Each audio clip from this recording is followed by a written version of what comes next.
Nine education చాలా branches ఉన్నాయి. So interview JEE కానీ ఇంటర్వ్యూ నీట్ కానీ జాయిన్ అవ్వచ్చు అంటే so institution so started by IITians run by IITians అనే కాన్సెప్ట్ తోటి ముందుకు వచ్చారు. ఒక ముగ్గురు ఐఐటియన్స్ కలిసి ఈ నైన్ అండ్ ఎడ్యుకేషన్ని స్థాపించారు.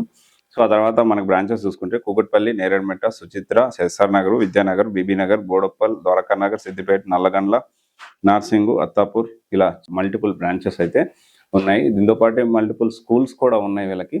So IIT foundation international schools ఒక టైప్స్ ఉన్నాయి. అయితే ఇక్కడ కొన్ని పాజిటివ్ పాయింట్స్ మనం మాట్లాడుకుంటే సో ఫీజు అయితే డెఫినెట్లీ ఈ నైన్ కానివ్వండి, నానో కానివ్వండి, లేకపోతే రెసిడెన్స్ కానివ్వండి, మోడలేస్ కానివ్వండి, సో ఆల్మోస్ట్ ఏంటి అంటే సిమిలర్గా ఉన్నాయి. సో ఫీజులో పెద్ద డిఫరెన్స్ అయితే లేవు. సో బ్రాంచ్ని బట్టి అంటే క్యాంపస్ని బట్టి కొంచెం అటు ఇటు అయితే ఉండొచ్చు. అరౌండ్ 2 lakhs వరకు ఉన్నట్లుంది. So correct me if I'm wrong.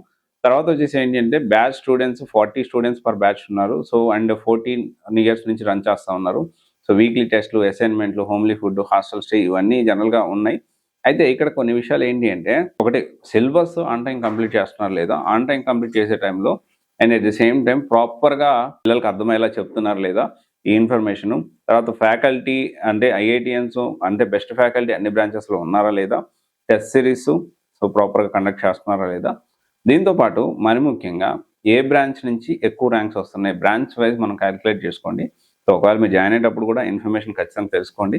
So definitely nine education అనేది బెస్టే కాదనట్లేదు, బట్ ఏ బ్రాంచ్ నుంచి ఎక్కువగా ర్యాంక్స్ వస్తున్నాయో చూసి దాన్ని బట్టి ప్లాన్ చేసుకోండి. ఎందుకంటే అంతా కూడా హాస్టల్ ఫెసిలిటీ అవైలబిలిటీలో ఉంది కాబట్టి సో పెద్ద మీరు ఇక్కడే దగ్గరే జాయిన్ చేయించాలి అనే కాన్సెప్ట్ లేకుండా ప్లాన్ చేసుకోవచ్చు. డెఫినెట్లీ ఈ విషయం తెలుసుకోకుండా మాత్రం సో మీరు ముందుకి స్టెప్ వేయొద్దు అనేది నా opinion. So definitely top 10 institutes, top 10 junior colleges మనం తీసుకుంటే సో డెఫినెట్లీ హైదరాబాద్లో చూసుకుంటే తెలంగాణలో చూసుకుంటే సో 9 అనేది కూడా ఒకటి.